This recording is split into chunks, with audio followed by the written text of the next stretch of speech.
परमपिता परमात्मा ने ऐसी व्यवस्था दी है कि मनुष्य का बच्चा बहुत समय तक बच्चा ही रहता है। पशु पूर्ण उत्पन्न होता है, उसे जितने ज्ञान की आवश्यकता होती है उसे लेकर आता है। इसके विपरीत मनुष्य का बच्चा अपूर्ण उत्पन्न होता है, उसका निर्माण करना पड़ता है, उसे शिक्षित और दीक्षित किया जाता है। जैसे बिल्ली का बच्चा पैदा होते ही तैरने लगता है, गाय की बच्चियां 2 साल की होकर पूरी गाय बन जाती है और 3.5 साल में बच्चा पैदा कर देती है।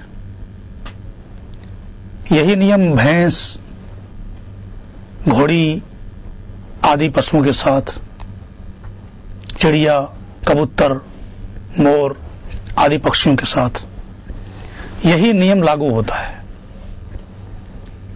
बया नाम का एक पक्षी होता है जो बहुत सुंदर घोंसला बनाता है।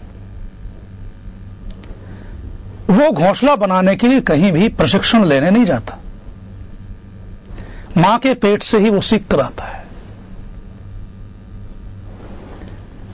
परंतु मनुष्य के बालक को पूरा मनुष्य बनने में 20 वर्ष लग जाते हैं। 20 वर्ष का होने के बाद कोई मनुष्य पूरा मनुष्य बन पाता है, और उसको अच्छा मनुष्य बनने के लिए संस्कार देने होते हैं, शिक्षित करना होता है, प्रशिक्षण देना होता है।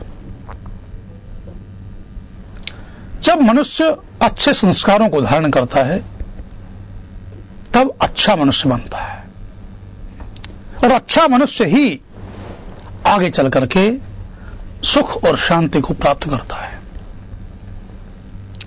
महान वैज्ञानिक आइंस्टाइन से पूछा गया कि संसार में इतने दुख हैं, अशांति हैं, इसको दूर करने का उपाय क्या है? आइंस्टाइन कहते हैं कि संसार के दुखों और अशांति को दूर करने का एक ही उपाय है, वो ये है कि अच्छे मनुष्यों को उत्पन्न किया जाए। आइंस्टाइन ने यह नहीं कहा कि विज्ञान का फला आविष्कार कर दो, हाइड्रोजन बम का आविष्कार कर दो, या अन्य कोई आविष्कार कर दो तो संसार की दुख और अशांति खत्म हो जाएगी। उन्होंने ये कहा कि संसार से दुख और अशांति को दूर करने का उपाय केवल ये है कि अच्छे मनुष्यों का निर्माण किया जाए। अच्छे मनुष्यों के निर्माण की योजना न तो विज्ञान के पास है, न राजनीति के पास है, और न ही संप्रदायों के पास है। हाइड्रोजन के एक बम के निर्माण में अरबों रुपया खर्च होता है। पहले तो मनुष्य एक तलवार के द्वारा एक ही व्यक्ति को समाप्त करता था, परंतु आज एक हाइड्रोजन बम के द्वारा लाखों मनुष्यों को पल भर में मौत की नींद सुला दिया जाता है। इतनी सामर्थ्य आज के विज्ञान के पास है। संसार में इतना विष फैलाया जा सकता है कि कहीं भी धरती पर रहने के लिए सुरक्षित स्थान ही न बचे। विज्ञान ने मनुष्य को सुविधाएं दी हैं, भौतिक सुविधाएं दी हैं, परंतु मनुष्य को सुख और शांति, आनंद जिसे चाहता है मनुष्य, वो विज्ञान ने नहीं दिया।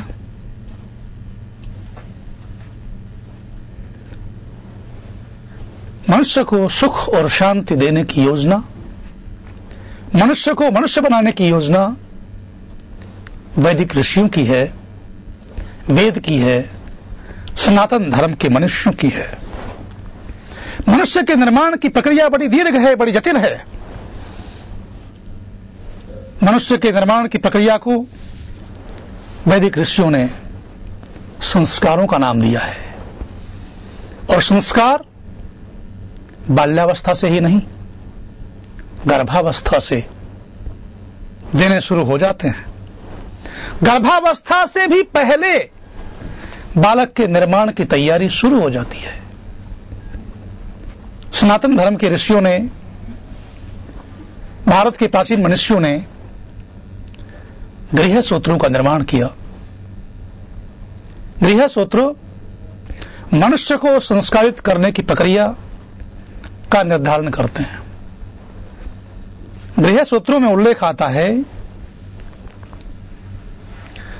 कि बालक के गर्भ में आने से बहुत पहले तैयारी शुरू कर देनी चाहिए। आप कैसा बालक बनाना चाहते हैं? आप अपने आने वाली पीढ़ी को कैसा निर्माण करना चाहते हैं? आप राष्ट्र को कैसी संतति देना चाहते हैं? उसकी तैयारी आपको गर्भ से भी बहुत पहले करनी होती है। विवाह के बाद सनातन धर्म के ऋषि ऐसा कहते हैं, गृह सूत्र में ऐसा विधान है कि यदि आप अपनी संतान को दिव्य बनाना चाहते हैं, जैसा वेद मंत्र कहता है कि मनुष्य बनो और मनुष्य बनकर दिव्य गुणयुक्त संतान को पैदा करो, अपनी संतान को दिव्य बनाने के लिए विवाह के पश्चात 3 दिन तक, 3 रात्रि तक, 12 दिन तक या 1 वर्ष तक या 12 वर्ष तक दोनों पति और पत्नी को तपस्या करनी होगी। सात्विक भोजन करना होगा, जमीन पर सोना होगा, संयम से रहना होगा, ब्रह्मचर्य व्रत का पालन करना होगा। तब आगे आने वाली संतान जो गर्भ में आएगी वो दिव्य होने की प्रक्रिया में आ जाती है। राम और कृष्ण जैसे महापुरुष, महर्षि वेदव्यास, जगतगुरु शंकराचार्य, महर्षि दयानंद जैसे महापुरुष 5-5 पीढ़ियों की तपस्या का फल होते हैं। आयुर्वेद ये कहता है कि जिसके दादा ने हुक्का पिया हो उसे प्राणायाम नहीं करना चाहिए।